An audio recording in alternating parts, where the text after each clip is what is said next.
L'autre jour, j'ai écouté le film de Sonic. Je me cherchais un film parce que ça faisait longtemps que je n'avais pas vu un. Puis je me cherchais quelque chose de pas trop compliqué à regarder. Puis je savais que le troisième allait arriver bientôt aussi. Donc j'ai regardé le film, puis j'ai bien aimé ça. C'est sûr que c'est pas genre Avatar niveau cinéma, là, mais c'était quand même le fun. Puis après avoir regardé le film, je me suis rendu compte que je connais pas vraiment Sonic, en fait. Je suis pas un fan de Sonic. En fait, je dirais que c'est une des franchises de jeux vidéo que je connais le moins. Mes seuls souvenirs de Sonic, c'est le jeu sur Internet, sur Free, auquel je jouais des fois quand j'étais petit. Puis je me rappelle, je me rendais jamais vraiment plus loin que la première zone, parce que j'étais nul à chier. Aussi, le jeu m'accrochait pas vraiment, je trouvais les mouvements vraiment maladroits. Ce qui était peut-être de ma faute aussi, parce que j'étais nul à chier. À part ça, j'ai aussi vu un ou deux épisodes de l'émission Sonic Boom. Puis, ouais, c'était drôle, je pense. Plus vieux, j'ai rencontré Sonic quelques fois en surfant sur le web, dans des vidéos YouTube, dans des memes, dans des animations faites par des fans. Non mais, guys, arrêtez, comment? Mais à part ça, je connais pas grand-chose de Sonic. C'est quand même une des plus grandes icônes du jeu vidéo. Je pense pas que je peux dire que je suis un vrai gamer si j'ai jamais joué à un jeu de Sonic. Donc, je me disais que ça pourrait être intéressant d'explorer la franchise du point de vue d'un normie, si je puis dire, d'une personne qui a pas grandi avec ça, pour répondre à la question « Qu'est-ce que Sonic? » Petit message avant que la vidéo commence. Juste dire que cette vidéo-là, je l'ai filmée en janvier. Et là, on est en août. Alors, ça m'a pris 7 mois pour faire le montage. Et si on compte les 2 mois que ça m'a pris pour écrire la vidéo, ça m'a pris 9 mois à faire cette vidéo-là. Il y a des gens qui ont fait des enfants en 9 mois. Et moi, j'ai fait une vidéo de 30 minutes sur Sonic. Plus sérieusement, cette vidéo-là, c'était quand même beaucoup de travail.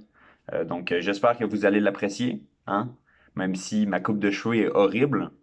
Sérieusement, pourquoi il n'y a personne qui m'en a parlé? Et aussi, je sais pas me servir de micro, apparemment. Donc, des fois, le son va fluctuer. La qualité va changer pour aucune raison. C'est tout ce que je voulais dire. Donc là, on retourne dans le temps. Wow! Là, je suis mieux de mettre une transition drôle parce que sinon, c'est juste vraiment bizarre. On va commencer par établir c'est quoi mes connaissances de base sur Sonic. Donc, Sonic, c'est un hérisson bleu qui court vite. Il est blagueur, il est narquois. C'est un petit peu un trou de cul. Il se bat contre le Dr Eggman, qui est fâché contre lui parce qu'il n'y a pas de cheveux. Il y a les amis à Sonic aussi. Donc, il y a Tails. Lui, c'est un fucking nerd. On a Knuckles aussi. Lui, il est fort puis il est stupide. Amy, elle, c'est une fille. C'est la fille, là. Elle est rose. Sinon, on a Shadow aussi. Lui, il est cool. Il a un gun, puis une moto, genre. Puis plus dark. Il est pas comme les autres Sonic. Voilà. C'est pas mal tout ce que je sais de Sonic. Je suis vraiment désolé pour tous les fans qui me regardent. Maintenant que vous êtes au courant de mon ignorance, je vais vous expliquer comment je compte plonger dans cette franchise. Je vais pas jouer à tous les jeux Sonic qui existent, parce que je suis un étudiant à l'université à temps plein. Puis j'aime ça procrastiner, mais pas à ce point-là. J'ai décidé de faire 3 jeux. Pour commencer, le premier Sonic, le jeu de 1991, pour vraiment avoir une idée de la base de l'univers, l'origine originelle. Ensuite, ce qui est considéré comme un des meilleurs jeux Sonic, Sonic Generations, pour voir les sommets que les jeux peuvent atteindre. Et pour finir, le pire Sonic, Sonic Boom, Rise of Lyric. Parce que c'est drôle, ok? Je veux avoir une vision globale de la franchise, donc je vais aussi regarder les films, avec le 3e qui est sorti récemment. Puis je vais aussi regarder une saison de l'émission Sonic Boom, parce que ça me tente. Puis là, je sais, c'est pas du tout la meilleure manière de découvrir la franchise. En fait, c'est un petit peu comme si tu commençais Star Wars avec les originaux, puis qu'après ça, tu regardais la série Clone Wars, pour ensuite te taper le 9e film. Mais je voulais faire l'expérience d'un véritable normie, si je puis dire, et pas commencer par les bons trucs, ça fait partie du jeu. Puis si vous êtes pas content, allez, mangez mes couilles! Au tout début de mon aventure, il y a le premier film Sonic qui m'a donné l'idée de la vidéo. Et comme je l'ai mentionné plus tôt, j'ai vraiment aimé ça. Puis une des raisons principales pourquoi j'ai aimé ça, c'est les acteurs. La voix de Sonic en anglais est jouée par Ben Schwartz, qui est probablement un de mes acteurs préférés. Pour ceux qui connaissent, c'est lui qui joue Jean Ralphio dans la série Parks and Rec. Il y a aussi un show d'impro sur Netflix qui s'appelle Middleditch and Schwartz, que je recommande fortement, c'est hilarant. I'm their father. Oh, amazing. And I guess I'm their mom then. C'est pour ça que je l'ai écouté en anglais, c'était vraiment pour entendre sa voix. Ensuite, on a fucking Jim Carrey qui joue Dr Eggman. Puis ben, il est insane, là. C'est Jim Carrey. C'est toujours un délice de le voir jouer. La séquence où il danse, c'est juste... C'est incroyable. Sinon, Cyclope est là aussi. Tu sais, Cyclope de X-Men, il est pas mauvais, il joue un policier. Ouais. Les effets spéciaux sont assez cool, j'ai pas grand chose à dire là-dessus. Il y a peut-être des petits moments où on voit que le CGI est pas parfait, comme des petits moments où Sonic entre en contact physique avec des humains. On voit un petit peu les limites des effets spéciaux. Mais honnêtement, je leur en veux pas, considérant qu'ils ont dû complètement changer le design de Sonic après l'incident. L'histoire est pas mal, ça parle de solitude, d'amitié, de sentiment d'appartenance. Je peux pas juger l'adaptation elle-même, parce que c'est comme le premier truc de Sonic que je vois. Tout ce que je peux dire, c'est que même si t'es pas un fan de Sonic, tu peux aimer le film quand même. Puis selon moi, c'est ça qui fait qu'une adaptation cinématographique d'un jeu vidéo est réussie ou non. En bref, c'était cool. Je lui donne un beau 7 sur... Attends, il y a une scène après le générique? Oh my god, guys, c'est Tails! C'est le fucking nerd jaune! Avant de jouer au jeu, il a fallu que je me le procure. J'ai fait des recherches, puis j'ai vu qu'il était sur Steam pour vraiment pas cher. Je voulais l'acheter avant de me rendre compte qu'en 2022, Sega l'a enlevé pour promouvoir Sonic Origins, qui est une compilation des premiers titres. Mais Sonic Origins coûte genre 40$. Donc, j'ai acheté la version sur Switch du jeu tout seul, qui m'a coûté 10,50$. J'adore le capitalisme. Avant de jouer au jeu, j'ai fait l'erreur de regarder combien de temps ça prenait pour finir le jeu. Selon le site How Long to Beat, ça prenait environ 2 heures. Donc je me suis dit, hey, je vais finir le jeu en une soirée, ça va être facile. J'avais tort. Vous vous rappelez quand j'ai dit que j'étais nul à chier quand j'étais petit? Ben pas grand chose a changé en fait. Ça va être compliqué. Juste dans les premières minutes du jeu, je me suis rendu compte que c'était pas du tout ce à quoi je m'attendais. Je savais que c'était un jeu de plateforme, mais moi je pensais que dans un jeu Sonic, ben fallait courir pendant tout le long. C'est pas vrai. Un peu comme dans la vraie vie, dans le jeu, si tu cours en ligne droite sans savoir où tu t'en vas, tu risques de foncer dans un mur. Ou de tomber dans un trou. Ou de te prendre une scie, un lance-flamme puis une bombe en même temps. Le dernier niveau est quand même intense. Donc, pour bien jouer, il faut un peu savoir tous les obstacles présents dans chaque zone de chaque niveau. Il faut aussi savoir où sont cachés les anneaux, les power-ups, puis les vies extra. Ce que j'essaie de dire, c'est qu'il y a un focus sur l'exploration dans le jeu, puis ben, je m'y attendais pas. Pour moi, Sonic, c'était gotta go fast, puis pas gotta go explorer les alentours pendant une demi-heure pour pas se prendre des pics dans mes fesses. Je vais essayer de résumer le jeu du mieux que je peux. Donc le jeu est séparé en 7 zones, chacune séparée en 3 actes. Sonic doit se rendre à la fin de chaque acte sans mourir. À la fin de toutes les zones, il y a un boss, le Dr. Eggman.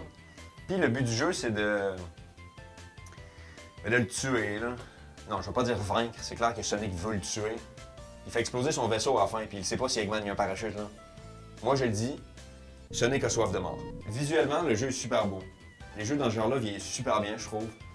Le pixel art, c'est intemporel. C'est fou. Chaque zone est esthétiquement différente, donc on a un thème facilement reconnaissable pour chaque. Green Hill égale forêt / plaine. Starlight égale station spatiale. Labyrinthe égale crise de panique. Il y a peut-être juste les special stages que je sais pas c'est quoi le thème. Pinball sur LSD, je sais pas. Côté scénario, c'est pas très compliqué. Le jeu est pas super long, donc il n'y a pas vraiment de cinématique. On en prend tout sur l'histoire du jeu grâce à la narration environnementale. Oui! Qu'est-ce que c'est la narration environnementale? Je vais t'expliquer. La narration environnementale, c'est quand un jeu utilise l'environnement plutôt que des mots ou des cinématiques pour raconter une histoire. Par exemple, quand tu bats un ennemi dans Sonic, il y a une espèce de petit animal qui sort du robot que tu as battu. Puis à la fin de chaque zone, il faut que tu libères des animaux d'une espèce de cage robotique. Donc, avec tous ces indices, on peut conclure que le Dr. Eggman, il emprisonne des animaux dans les robots pour tuer la nature, I guess.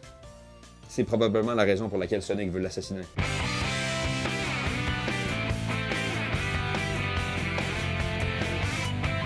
Je vais parler de la musique maintenant. Les bandes sonores des jeux Sonic sont assez connues. Vous avez sûrement déjà entendu le thème de Green Hills dans une vidéo avant. Sinon, il y a aussi le jingle qui joue quand tu te noies, qui est aussi très célèbre. Personnellement, j'ai passé beaucoup de temps dans chaque zone, parce que j'ai jamais joué. Puis je me suis jamais lassé de la musique. Elle est assez intéressante pour qu'on puisse l'écouter longtemps, mais elle prend pas trop de place. Sérieusement, je sais pas ce qu'ils mangent, les musiciens japonais, mais je peux-tu en avoir, s'il te plaît? J'ai fini le jeu quelques fois maintenant. Le jeu est dur au début, mais plus tu te familiarises avec la disposition de chaque niveau, plus c'est facile. Par contre, je crois toujours pas le commentaire d'un gars sur YouTube qui disait qu'il avait fini le jeu quand il avait 3-4 ans. Non, je n'y crois pas. Tu peux pas porter encore des couches puis battre Sonic le hérisson. C'est impossible. Verdict. C'était le fun. Point négatif, le système de sécurité de Eggman. Sérieusement, la dernière zone est beaucoup trop intense. Point positif, l'entièreté de la zone Spring Yard. Juste parce que...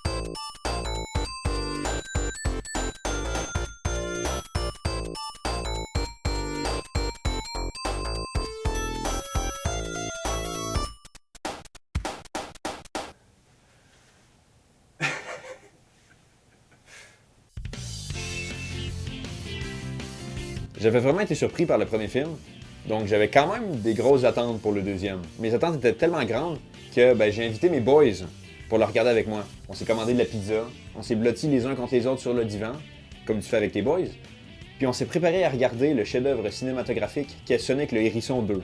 Ok, je vous ai menti, on n'était pas blottis les uns contre les autres, là, on était juste assis normalement sur le divan. Puis le film était vraiment pas incroyable. Déjà, le film est trop long.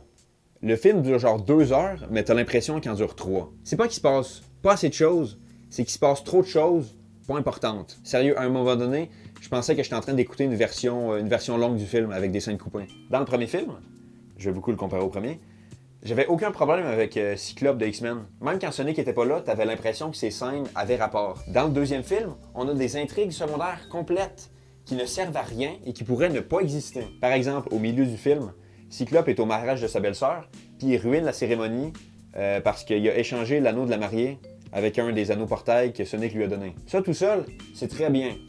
Un bon petit quiproquo, allez quoi, on rigole. Sauf que tout de suite après, tous les invités du mariage pointent des guns sur Sonic et ses amis, puis on se rend compte que le mariage, c'est un complot organisé par le dos du gouvernement du premier film. Cette révélation-là arrive comme un cheveu sur la soupe, avec aucun indice avant que ça arrive. Puis ensuite, on a une séquence où la blonde à Cyclope et sa sœur essayent de s'infiltrer dans l'hôtel pour retrouver Sonic et Tails. Toute cette séquence-là est inutile. Puis le dos du gouvernement. Je suis désolé, mais il n'y a pas rapport. C'est ça, c'est un des problèmes récurrents dans le film. Ils ramènent des personnages du premier, mais ça a l'air un petit peu forcé. C'est pas que c'est des mauvais personnages. C'est juste qu'ils sont pas assez importants pour faire des intrigues secondaires complètes. Étant donné que des personnages random prennent du temps du film, ils ont été obligés d'enlever du temps d'écran à des personnages importants.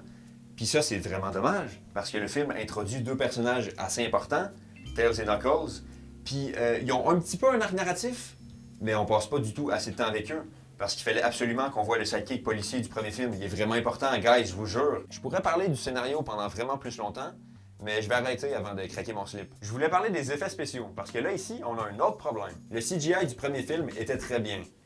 Là, ça va pas. Les personnages en CGI ont l'air juste un peu plus uncanny. Genre, c'est vraiment étrange, surtout quand il y a des humains à côté. Quand il y avait juste Sonic, ça dérangeait moins, mais là, on commence vraiment à voir les limites des effets spéciaux. Puis c'est pas juste le CGI qui marche pas. Un truc simple comme l'incrustation sur fond vert. De nos jours, je n'accepte pas qu'on puisse chier une incrustation sur fond vert dans un gros film qui passe au cinéma. Il y a un plan d'Eggman qui vole dans les airs, puis qui intercepte un truc, puis on dirait vraiment qu'ils ont juste pris un PNG de Jim Carrey, puis qu'ils l'ont fait bouger sur l'écran. Je me suis demandé pourquoi il y avait une grande différence de qualité entre les 2 films, puis j'ai fait des petites recherches. Selon Wikipédia, le premier film avait un budget de 90 millions de dollars US. Le deuxième film, qui a genre 100% plus de CGI, doit payer plus d'acteurs, puis qui est plus long d'environ 30 minutes, avait un budget de... la même chose. Ok, ça a du sens. Ça a beaucoup de sens. Ce qui m'énerve, c'est que malgré tous les problèmes, je peux apercevoir un bon film. Genre, il y a un message. J'aime Tails et Knuckles. Puis Jim Carrey est encore super bon. Il y a des moments dans le film où j'ai beaucoup ri. Par exemple, il y a un moment où Sonic et Tails font une dance battle contre des Russes. J'ai pas envie d'expliquer plus. Puis leur adversaire enlève sa veste, puis il fait une espèce de pause. Et sur son torse, il y a un tatou de lui-même qui fait la même pose. Je veux dire, c'est hilarant. C'est genre une des meilleures blagues visuelles que j'ai vues dans un film. Puis après ça, Sonic puis Tails dansent sur Uptown Funk de Bruno Mars. Ouais. Pour résumer, je suis déçu. J'ai l'impression que le premier film était bon par accident, puis j'ai vraiment peur pour le troisième. Il y a encore une scène pas générique? Yo! C'est Shadow! Oh! Très récemment, ils ont sorti une espèce de remake, Sonic et Shadow Generations. C'est une espèce de remaster avec des niveaux avec Shadow. Le jeu a l'air intéressant, mais... Ouais... J'ai pas 60$ à mettre là-dessus. Donc j'ai acheté la version originale pour PS3 qui m'a coûté genre 15$. Désolé bébou, mais tu coûtes vraiment cher. Le jeu commence avec un niveau en 2D, Green Hills. C'est exactement le même niveau que dans le premier jeu, sauf plus beau. Puis c'est intéressant de passer du premier jeu à ça parce que je peux directement observer les différences entre les deux jeux. Déjà, le mouvement est beaucoup plus satisfaisant. J'ai plus l'impression que Sonic est coincé, puis il y a beaucoup plus d'opportunités pour courir vite sans se péter la gueule. Aussi, wow, le spin dash, je pense que j'exagère pas quand je dis que c'est la meilleure invention de l'homme depuis la roue. Ensuite, on a une cinématique avec Sonic qui fait un pique-nique avec toute sa clique. Apparemment, c'est sa fête. Ce qui est drôle, parce que le jeu, c'est une célébration des 20 ans de la franchise. Coïncidence? Non, ils ont fait exprès. Sauf que là, il y a un méchant qui arrive, on va l'appeler Satan, et il kidnappe tous ses amis. Puis la réaction de Sonic à ça, c'est « Hey! Not cool! » Genre, ses amis viennent juste de se faire envoyer dans des portails interdimensionnels. Il sait pas s'ils sont encore vivants. Puis lui, il réagit comme si une mouette venait de partir avec son sac de chips. Après, il y a une séquence de gameplay avec le Sonic moderne. Et là, j'ai été impressionné. Selon moi, c'est là que j'ai vraiment pu expérimenter la vitesse de Sonic. T'as une espèce de jauge en bas de l'écran qui se remplit quand tu obtiens des points. Ça, c'est le boost. Puis ça te fait aller vraiment fucking vite. C'est super satisfaisant quand tu l'utilises. Là, t'as vraiment l'impression de pouvoir rivaliser avec les personnages les plus rapides de l'histoire. Comme Flash ou Turbo du film Turbo. Par contre, je voulais dire, je suis toujours nul à chier. Sérieux, les jeux Sonic, je pense que c'est pas fait pour moi. Le jeu est super facile, mais j'ai réussi à avoir un game over. Dans le niveau de l'âge, je pense que j'ai tué Sonic une 20aine de fois. Eggman devrait prendre des notes. Un aspect intéressant de mon expérience, c'est que, comme je l'ai dit plus tôt, le jeu, c'est une célébration des 20 ans de la série. Donc, il y a plein de références à des jeux, à des niveaux, puis à des personnages emblématiques. C'est une célébration de la série, un peu comme Fire Emblem avait fait avec Fire Emblem Engage. Malheureusement, Sonic ne dit jamais « Je suis Sonic Generations ». Désolé de vous décevoir. I'm the 13th emblem? The Fire Emblem? Le problème, c'est que moi, mes seules références, ben, c'est le premier jeu, puis les premiers films, qui sont eux aussi pleins de références. Donc, veux pas, ben, je suis un peu perdu. Il y a quelques niveaux qui sont assez célèbres pour que je les reconnaisse, comme par exemple City Escape, mais à part ça, côté histoire, ben, il y en a pas vraiment. C'est pas un problème, là. Je m'attendais pas à jouer à un chef-d'œuvre narratif, mais j'aurais peut-être aimé un petit peu plus de substance. Il y a un petit mystère concernant l'identité de Satan, mais finalement, ben, c'est juste Eggman en fait. 2 Eggman, mais juste Eggman. La musique par contre, toujours bangin'. Étant donné que c'est plein de références à des jeux d'avant, ben, toutes les pistes les plus iconiques de Sonic sont là. Puis quand tu prends le temps d'écouter la musique, ben, en essayant d'ignorer les cris de Sonic parce que t'es nul, tu te rends compte qu'il n'y a pas de mauvaise bande sonore de Sonic en fait. Allô, ici Julien du futur. Un truc que j'ai oublié de dire, c'est que dans le jeu, en fait, dans le hub, t'as accès à une Sega Genesis. Puis la Sega Genesis, elle te permet de jouer au premier jeu au complet. Genre, dans le jeu, tu peux jouer au premier jeu. Je ne reverrai jamais mon 10 et 50. Verdict, c'était très bien. La meilleure partie du jeu, c'est clairement la musique. La bande sonore est ajoutée à mes playlists. La moins bonne partie du jeu, je pense que c'est moi. Pour regarder la série Sonic Boom, je me suis tourné vers Netflix, mais quand je l'ai regardé dessus, il y avait une espèce de problème avec la qualité du son, donc j'ai cherché pour voir s'il n'était pas sur d'autres sites de streaming, et j'ai été très surpris de découvrir que tu peux juste regarder la série au complet gratuitement sur YouTube. Genre 2 saisons de dessins animés au complet, disponibles pour tout le monde. Très cool. La série, ben, c'est une comédie pour enfants. Les épisodes durent 11 minutes, puis c'est pour la plupart des histoires individuelles. Donc tu peux regarder n'importe quel épisode, puis assez bien comprendre ce qui se passe. Personnellement, j'ai regardé la première saison au complet. Puis, c'était vraiment bon. J'ai un faible pour les cartoons qui sont bien réalisés. Le genre de cartoon que tu peux regarder puis apprécier, peu importe ton âge. Il y a une couple de blagues dans la série que ben, des enfants pourraient juste pas comprendre. Mais il y a aussi des blagues universelles qui vont faire rire tout le monde. Puis là, c'est le moment où je mets une blague universelle qui va faire rire tout le monde. Ooh, let me see. Oh wait, I can't read. Comme je l'ai dit plus tôt, les épisodes durent juste 11 minutes. Donc, ils n'ont pas le temps vraiment d'expliquer la backstory des personnages. Par exemple, on n'a aucune introduction du personnage de Styx, qui est là pour la première fois dans le lore de Sonic. Elle est juste là dès le premier épisode, sans explication. Puis je dis ça, mais c'est pas vraiment un problème, parce que les personnalités des personnages sont vraiment bien établies avec presque pas de dialogue. Puis les personnages... Ok, faut que je parle de Knuckles. C'est mon personnage préféré. Genre, ils l'ont rendu cave, mais vraiment stupide. Genre, je me demande comment il fait pour se rappeler de respirer. Puis je peux comprendre que le truc du dos de cave, ça peut devenir fatigant, mais je sais pas. C'est arrivé plusieurs fois que je ris tout haut à cause de Knuckles. I'm about to teach Dave the intern a lesson he'll never forget. Every teacher I ever had said that, and they were all wrong. I forgot every lesson. And how to feed myself. Up, false alarm. I do remember. Pour revenir au sujet des cartoons, il y a plusieurs jokes méta dans l'émission. Donc des blagues qui font référence au format du dessin animé. Par exemple, dans l'épisode 31, Amy dit Medburger is horrible. The people of this unnamed village deserve better. genre, on est à plus que la moitié de l'émission, puis c'est juste là que tu te rends compte que le village où se passe la plupart de l'action a pas vraiment de nom. La logique des dessins animés, c'est une chose que j'adore. Ça rentre un peu dans le méta aussi. Genre, les scénaristes savent qu'ils font un cartoon, donc ben, on s'en fout s'il y a quelque chose qui n'a pas de sens. Puis des fois même, ils exploitent ça pour faire une blague.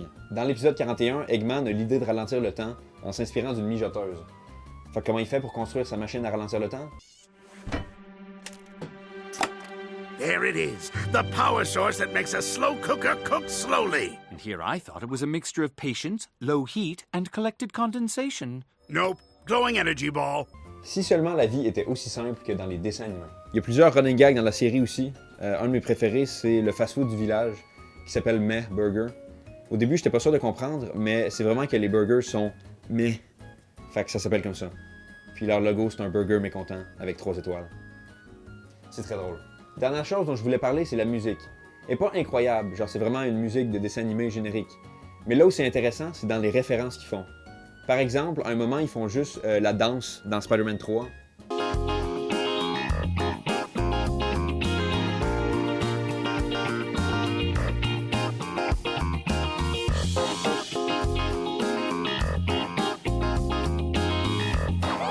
À un autre moment, il y a un faux YMCA qui commence à jouer. Cool.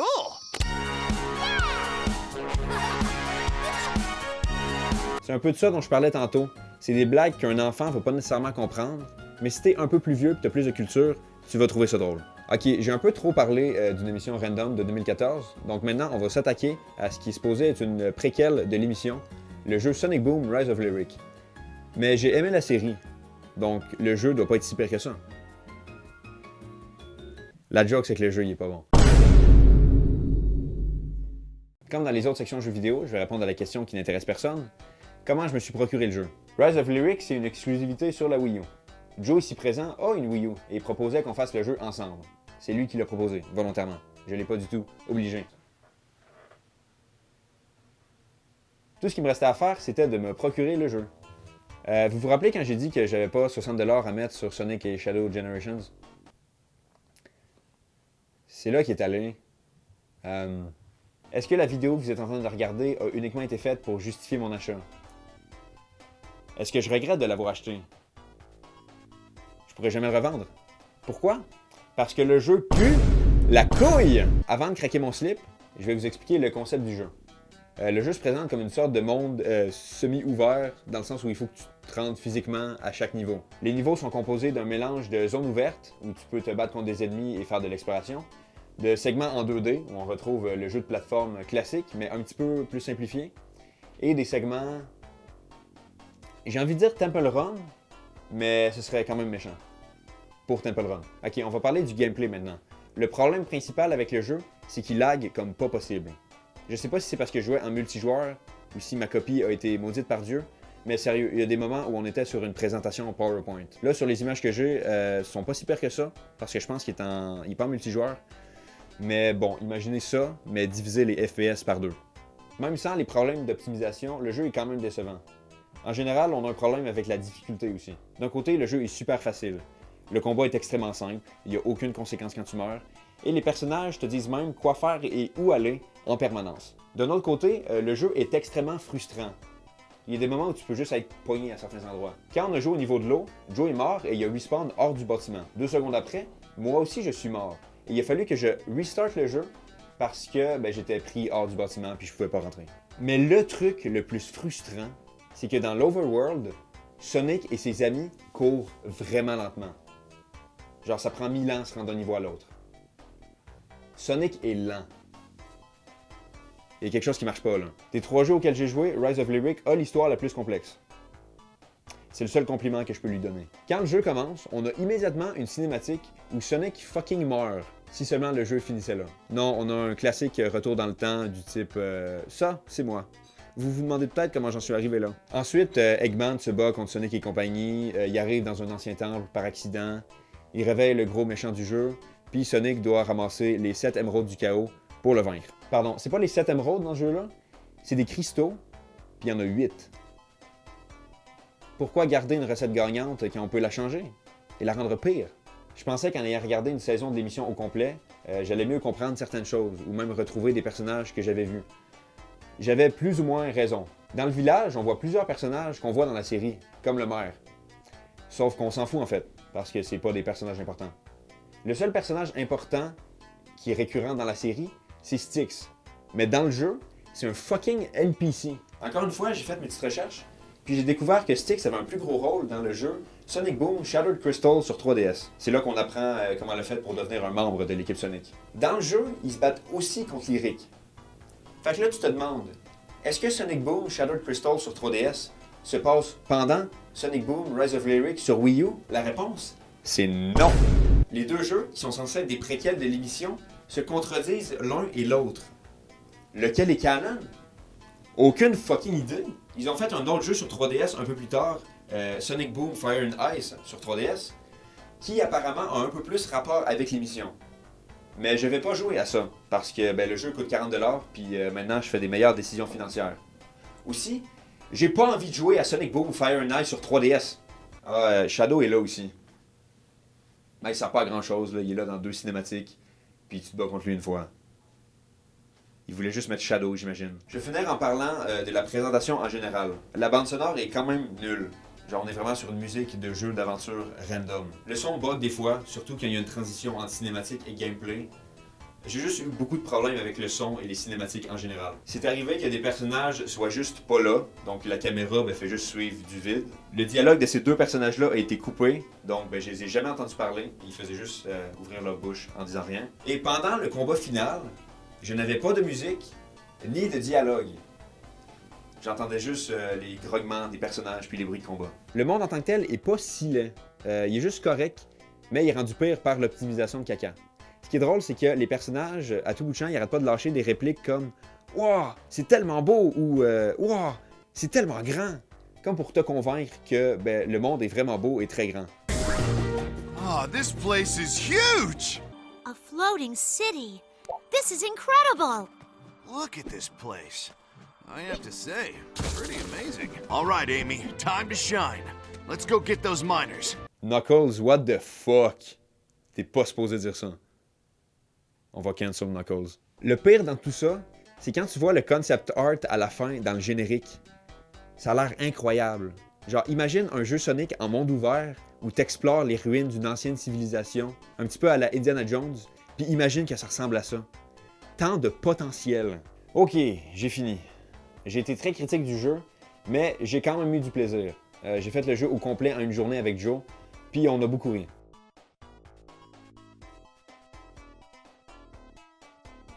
Je recommande pas le jeu, mais si vous le faites, soyez accompagné. Puis prenez ma copie du jeu aussi, s'il vous plaît. Ça va faire 60$ par contre. Il me reste maintenant juste une chose à faire. It's Shadow Time. Non, le Shadow du film. Come on Sonic, arrête d'embrasser tout le monde! Oh mon Dieu, le film est bon. Ah, merci. J'avais quand même des attentes pour le 3e film. J'ai pas aimé le 2e, mais je savais que l'histoire de Shadow allait être un petit peu plus dark puis plus complexe. J'avais vraiment peur de ce qui allait se passer. Mais finalement, le film est super bon. Un des meilleurs aspects du film, c'est les séquences d'action, 100%. Il y en a plusieurs dans le film, puis à chaque fois, t'as l'impression que t'as 10 ans. J'ai pas d'autre mot que cool pour les décrire. La première confrontation entre Sonic et Shadow, c'est une course-poursuite en fait. Et Shadow, il a une moto, puis il la conduit sur le côté d'un immeuble, puis il fait la Akira Slide, la glissade d'Akira, sur le côté du building. C'est tellement cool! Aussi, le combat final. Je vais spoiler un petit peu là. J'ai pas joué à Sonic Adventure 2, fait que je savais pas que Shadow pouvait devenir un dieu, lui aussi. Quand c'est arrivé, j'étais genre... Peak cinéma. Les effets spéciaux sont tellement meilleurs que dans le deuxième. Tu vois qu'ils ont eu plus de budget. Genre le CGI est très beau. Les personnages en dessin animé cohabitent bien avec les humains. Côté histoire, je pense que c'est meilleur que le premier, mais clairement meilleur que le deuxième. Déjà, le rythme est beaucoup mieux. Il n'y a pas un moment dans le film où j'essayais de calculer dans ma tête il restait combien de temps.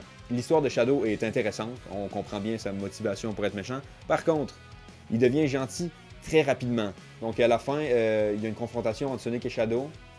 Sonic fait une espèce de monologue, il regarde les étoiles, il y a une espèce de flashback, puis paf, c'est les meilleurs amis du monde. Je dois dire que Keanu Reeves fait un bon Shadow. Par contre, il y a certaines répliques qui manquent de dynamisme. Parlant d'acteurs, on a Jim Carrey, qui carry, encore une fois. Qu'est-ce qui est mieux qu'un Jim? Deux Jim. En plus de jouer Robotnik, il joue son grand-père Gérald. Puis il les joue très bien, genre les deux, il les joue de façon très différente. Genre c'est un acteur, là. S'il gagne pas de score pour ce film-là, je tue quelqu'un. Ça va être toi. Une de mes blagues préférées, c'est quand ils se font piéger par la madame méchante de l'organisation. Puis Eggman dit un truc du genre « C'est pas croyable! » Puis là, Gérald, il réplique par « Je sais! Des femmes dans l'armée? » Puis là, tu te rends compte que « Ah oui, c'est vrai, Gérald de 100 ans. Ça a du sens qu'il soit très misogyne. » Pour résumer, le film devient du gros n'importe quoi, mais dans le bon sens, avec des enjeux beaucoup trop intenses puis des catchphrases un petit peu fromagés. Je regrette un peu de ne pas avoir joué à Sonic Adventure 2, étant donné que le film était beaucoup basé là-dessus. Mais si j'avais joué au jeu avant, j'aurais pas dans mes pantalons quand Shadow devient Super Saiyan. Sérieux, Shadow est tellement cool!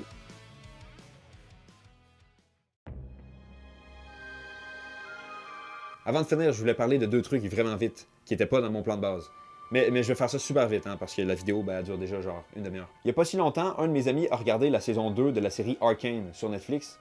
Puis après ça, il a vraiment chanté les louanges d'Arcane. Genre, il a littéralement dit que ça a changé sa vie. Puis il nous a imploré de la regarder. Donc, naturellement, j'ai regardé la série Knuckles sur Paramount+. Puis écoute, ça a pas changé ma vie. C'est pas mauvais, c'est juste correct. Par contre, la série est moins sur Knuckles, puis est plus centrée sur Wade. Tu sais, le sidekick policier nul qui servait juste à être drôle dans le premier?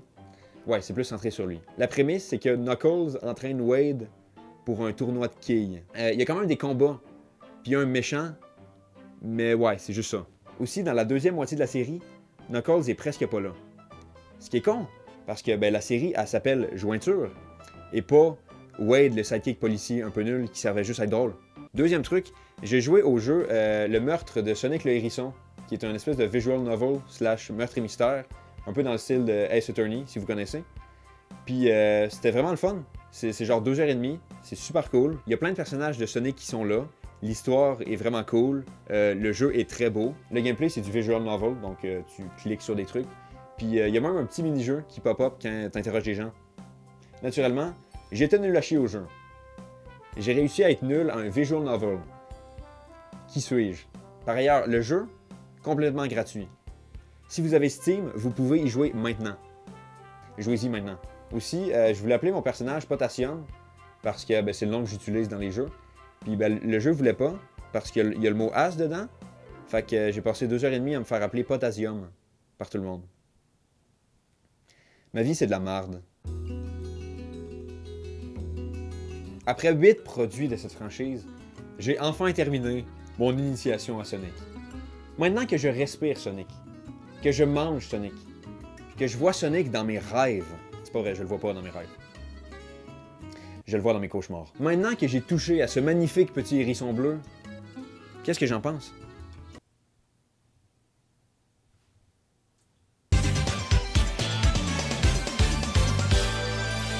Plus sérieusement, je pense que Sonic a un univers très riche côté personnage, côté lore, côté esthétique. Je pense que c'était une bonne idée de prendre des trucs différents, pas juste les jeux, pour vraiment avoir une vue d'ensemble.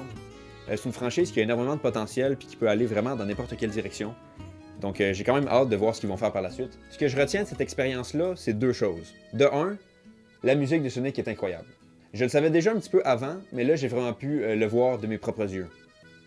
Mais de mes propres oreilles, en fait. Dans mes préférés, on se rappelle de Spring Yard Zone, sinon Live and Learn, qui est très bonne. Puis aussi une mention spéciale à Run Through the Speed Highway, le remix dans Generations, qui te donne vraiment le goût d'aller courir sur l'autoroute. Contrairement à la bande sonore de Rise of Lyric, qui te donne le goût d'aller courir sur l'autoroute. De 2, Sonic meurt tout le temps. Je comprends pas. Je sais que c'est un moyen de faire monter la tension, genre rajouter un côté dramatique, mais y a-tu vraiment besoin de décéder à chaque fois? Sur les 8 trucs que j'ai étudiés pour la vidéo, Sonic meurt dans 5. 6 si tu comptes les fois où je l'ai tué dans le premier jeu. Ils ont même fait un jeu que je suis pas mal sûr qui est basé sur le fait qu'il meurt tout le temps. Il est si fragile que ça? Au moins, la plupart du temps, il meurt, mais il devient Dieu juste après. Ça, c'est cool. Attends, Sonic meurt, puis il devient Dieu juste après. Oh my god, Sonic c'est Jésus. Fait que c'était le fun. Ça me donne envie de jouer à d'autres jeux de la série. Il y a Sonic Mania qui a l'air très intéressant. Sinon, Sonic Adventure 2 aussi. Je vais peut-être même jouer à Sonic 2006 parce que apparemment il est nul. Puis maintenant, j'aime souffrir. Merci aux 6 personnes qui vont regarder la vidéo complète. C'est très apprécié. Je vais peut-être refaire une vidéo dans le même style avec une autre franchise de jeux vidéo. J'avais peut-être pensé à... Sonic? Qu'est-ce qu'il fait là? Qu'est-ce qu'il veut? Il veut quoi? Non, mais non, comment Sonic? J'ai pas envie que tu me fasses ça, là.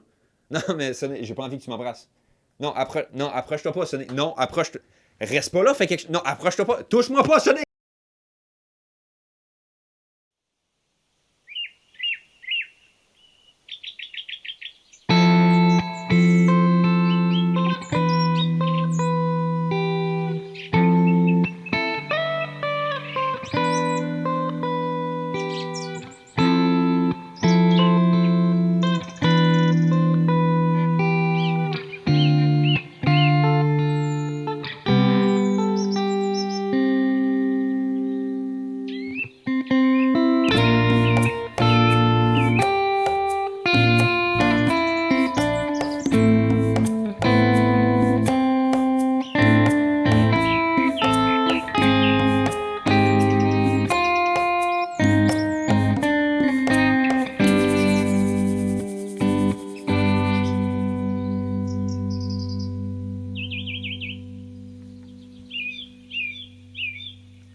Sonic ta mère.